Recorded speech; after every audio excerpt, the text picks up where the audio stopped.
I'm 63 and I've had diabetes since I was 15, so that's almost 50 years, I think, 48 years. Was your diabetes type 1? Yes, I've had type 1. What was your reaction to learning you had diabetes? Well, it was like a shot out of the blue. No one had ever heard of it in my family. There was no known family history of it, and I'd certainly not heard of it. And just really didn't understand the gravity of it, I guess. And when I was actually diagnosed, my parents were away, and I just sort of, I think I just took a big swallow and wondered, well, where is this going to go? I didn't really understand it. I didn't comprehend it. Given the times, how did you come to terms with having diabetes? Well, with great difficulty, because when I did start to understand the gravity of it, in those days at age 15, I had started work, and so I was, even though Mum and Dad, Mum especially, tried to understand, I was really basically on my own. In those days there was certainly no help as far as,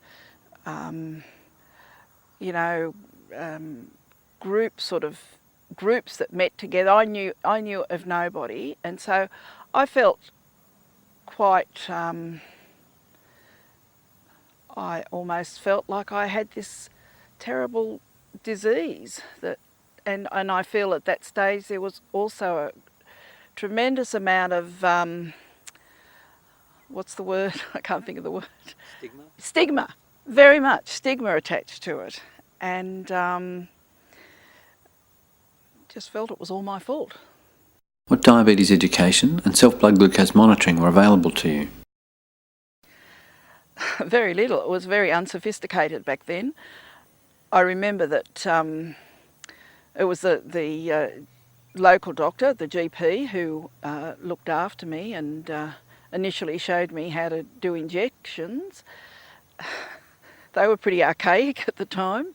You just had to boil up syringes and use very blunt needles and things like that, and just sort of keep it in a glass butter dish. I remember keeping it in methylated spirits. I even can still think of the smell of it just revolts me to think about it now. And as far as testing, that was unheard of. I just had Clinitest tablets to test the urine. Well, you were prescribed a dose. There was no self-management then. You were told the dose you had. There was no education. I didn't understand the principle of how insulin worked. What were you taught about hypoglycemia? And what was your experience of hypoglycemia?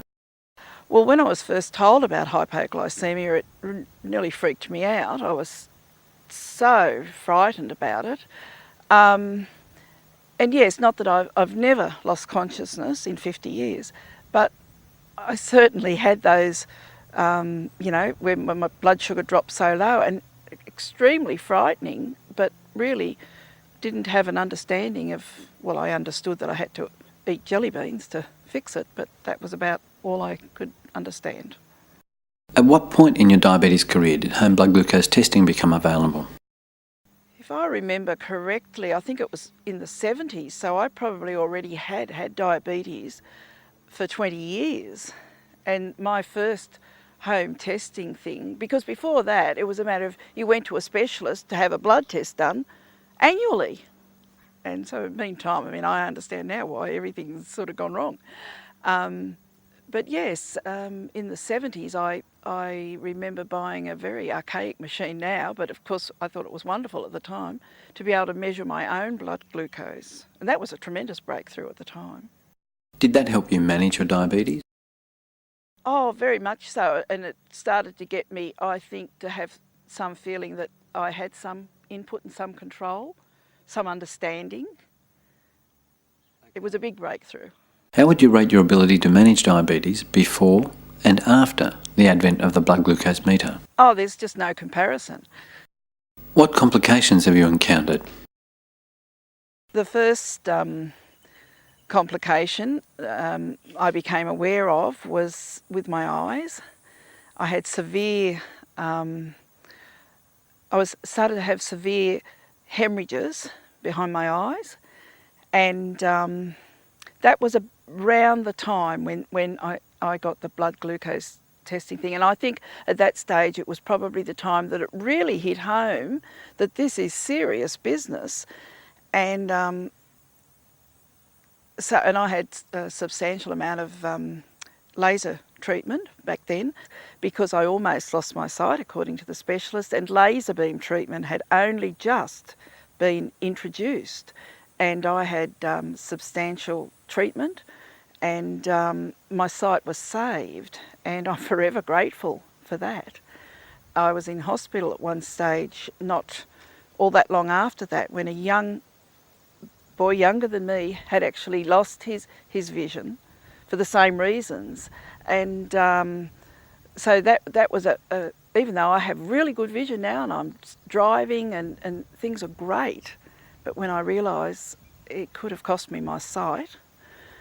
And then later on, I developed problems with my feet. First of all, it was the left foot. I developed a Charcot joint.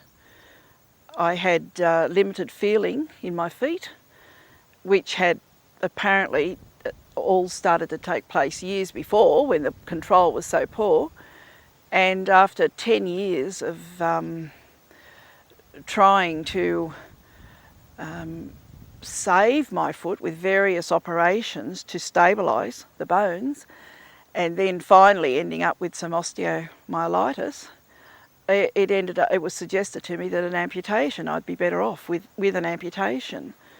But little did I realise at that stage that just 3 years later, my right foot went down the same path, and I ended up losing both legs below the knee. I lost the first leg in 1984 and the second leg in 1987. What was your reaction to having an amputation? Absolute devastation. I guess with the first leg, in some ways it was devastating to be told that. I had to come to grips with the emotional side of that, of losing a part of my body was absolutely huge. But then it became a relief because I started looking at the positives, that I would actually be able to sleep at night without pain, because it was a very painful condition. And I'd managed quite well for 3 years with one artificial leg. Never the same as your own leg, of course, but I managed. But it was devastating physically and emotionally when the second leg happened. I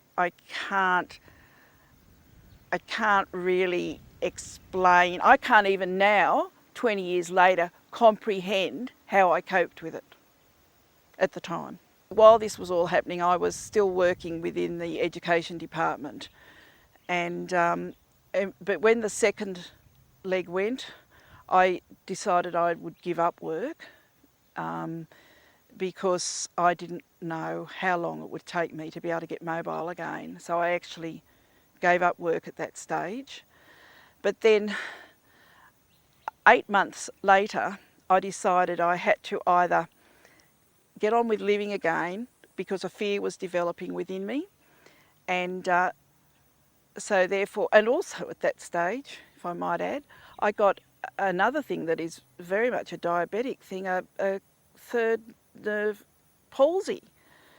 And that in itself was a dreadful thing to cope with. And it was during that time that I thought, I've just got to get back to work because my life is disappearing. What's a third cranial nerve palsy?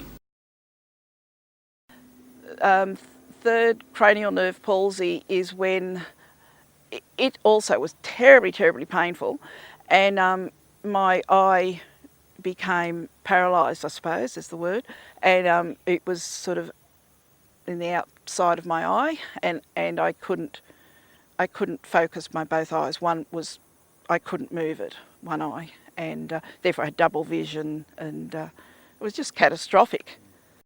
What happened next? Well, subsequent to those, and it was at that stage that I decided that I would go back to work full time. And I worked at the Prince of Wales Hospital for a while, and then I got a job I was actually managing a professional practice with a doctor, and I did that for 10 years full time. And during that time, I started to develop angina, and then as time went on, I started to get an understanding of what was actually happening, and then I realised that the arteries to my heart have also been very badly affected by the diabetes. If I might just add here that two of my daughters have now going down that same path, and I'm just so relieved that the knowledge is there so that they have some control over their destiny. Certainly, if they want to close their minds to the diabetes, I swiftly remind them that it's something that needs to be reckoned with. What advice would you offer to people with newly diagnosed diabetes today? Take advantage of the fact that the knowledge is so great now. Sure, we don't have a cure for it yet, but when I compare to what it was like when I was first diagnosed to what it's like now, there is no comparison. And if I was living in this era, and especially in hindsight, I would just encourage anybody to do everything they can do, because when these things happen, they are irreversible, and your life certainly takes a different my life is totally different to how it would have been if I hadn't had to come to grips. Sure, there's some positive things about having had to come to grips with some of these things, but if you can avoid it, my advice to you is to take advantage of the knowledge that is available and try your utmost to live within the constraints of the diabetes, because these days, really, it's a fairly, well, just in my personal life now, if I'm complying with the recommended dietary things, I just have so much more energy. So I just really implore you